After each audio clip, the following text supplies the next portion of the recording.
My cholent is drying up. Is there anything I can do about it on Shabbos? In general, if you have a dry cholent, you see the cholent, the water evaporated, and you need to save the cholent Friday night or any other time before serving it the next day. Obviously, putting in regular water into the pot is an issur d'oraisa of cooking water, and it's for sure forbidden according to all shittas. According to the Sephardim, the only way you could actually fill up water into the cholent is to take the cholent pot and put it under some kind of a source of boiling hot water, some kind of a chainik, and put in the boiling hot water directly into the cholent. That's the only way you could do it according to the Sephardim.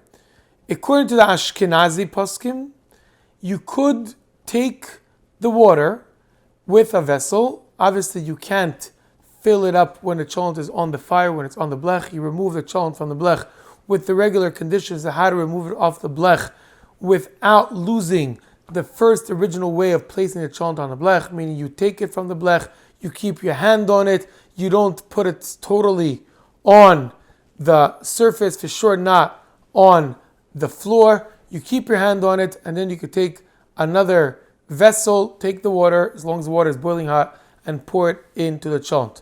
Even when you do so, both according to the Sephardim that you do it directly under the boiling hot water, or according to the Ashkenazim that you could even take it with some kind of a cup in between, you cannot mix the cholent. That's a big problem, mixing a cholent megis. It looks like you're actually cooking it, and that should not be done in any ways. If the water were totally dried and the cholent is actually like almost burnt, you should not be putting water, because yesh bishul achar tzlio, there is cooking after roasting, and if it came to a point that there's no liquid left in the cholent, you cannot put water in it, because it's as if you're cooking after roasting.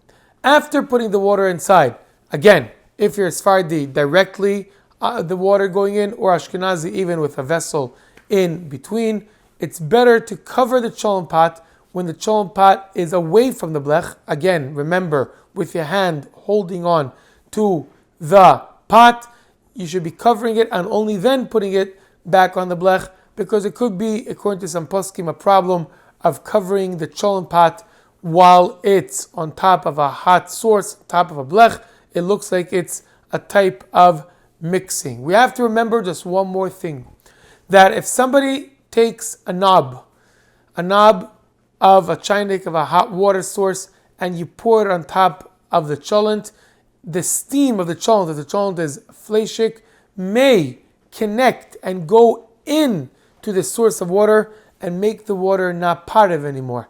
That could be if it's too close to the cholent pot, and therefore, if you do want to put the cholent pot under the knob that's bringing down the boiling hot water, it should be far at least 3 tfachim, at least 24 centimeters from the knob, and that way you fill up the water, you cover the cholent, and as your hand is still holding the pot from both sides, you put it back on the blech. Hope, wish, and pray that the cholent should come out good the next day and not burnt with no liquids.